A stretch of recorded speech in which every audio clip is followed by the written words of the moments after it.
Тасмада сабалып жаткан жаран учурда Ош шаардык ооруканасында реанимацияда жатат. Тез жардам кызматы аркылуу ооруканага жеткирилип, өзгөчө бут органдары катуу жабыркаганы айтылды. Шаардык ооруканадан абалы оор деп бааланып жатканын билдирип, толук маалымат берүүдөн карманышты. Ал 1995-жылы туулган, Кара Суу районунун тургуну болгон. Окуя мына ушул жерде катталган. Мында топтошуп кол салган жарандар дагы, жабырлануучулар дагы уюшкан кылмыштуу топтун мүчөсү катары милициянын каттоосунда турган. Учурда бир жабырлануучу каза тапса, экинчиси оор абалда реанимацияда жатат.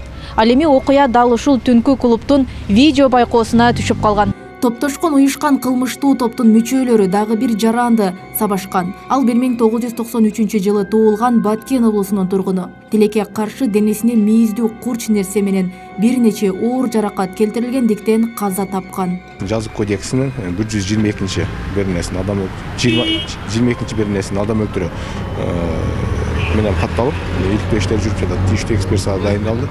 Ал эми ошол жерде ак автоунаада качкандыгы, ал балдардын баардык өздүктөрү такталып, бүгүнкү күндө издөө иштери жүрүп жатат. Фамилия, имя, отчество? Досонов Кадырбек Акбарович. Год рождения? 1970.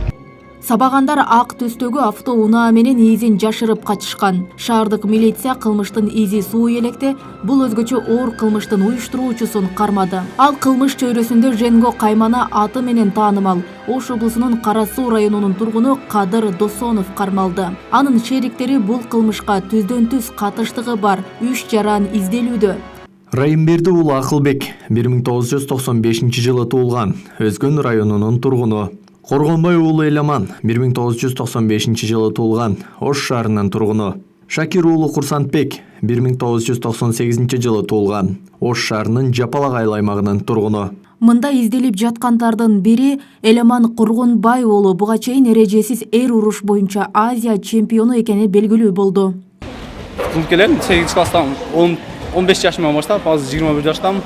6 жылдын ичинде мен көптөгөн ийгиликтерге жетиштим. Милиция аталган окуяны каралардын кагылышы деп баалады. Тактап айтканда, уюшкан кылмыштуу топтордун мүчөлөрүнүн өз ара келишпестигинин натыйжасында атайын жасалган өзгөчө оор кылмыш деп айтылат маалыматта.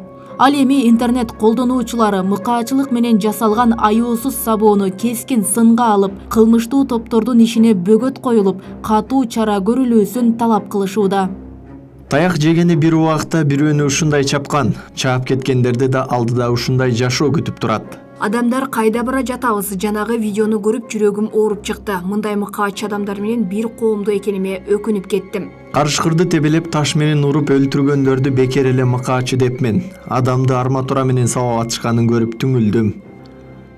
2020-жылдан кийин күч органдары тарабынан уюшкан кылмыштуу топтордун мүчөлөрү массалык кармала баштаган, айрымдары кийин кое берилген. Расмий маалымат боюнча Ички иштер министрлигинин ыкчам каттоосунда 1076 адам уюшкан кылмыштуу топтун мүчөсү катары каттоодо турат. 2020-жылы ИИМдин УКМКнын 3-чү башкармалыктары алардын 172-син кармап, сот жообуна тартылган.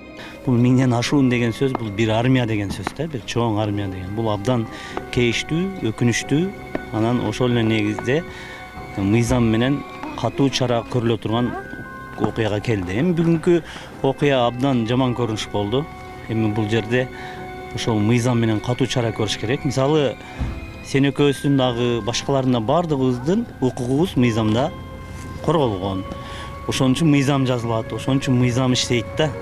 Бирок тилекке каршы бүгүнкү күндө ОПГлардын жайылып кетип атышы, ушундай үстөмдүк кылып атышы, ушундай сабап каалаган өлтүрүп аткандыгы бул Кыргызстанда мыйзамдын ошол китептегидей иштебей аткандыгынын белгиси болуп калып атат да.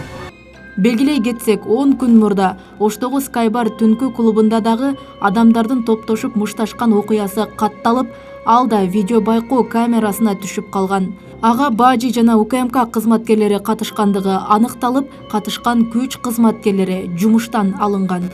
Роза Акматжан кызы, Жылдыз Кадырбаева, Ош ТВ.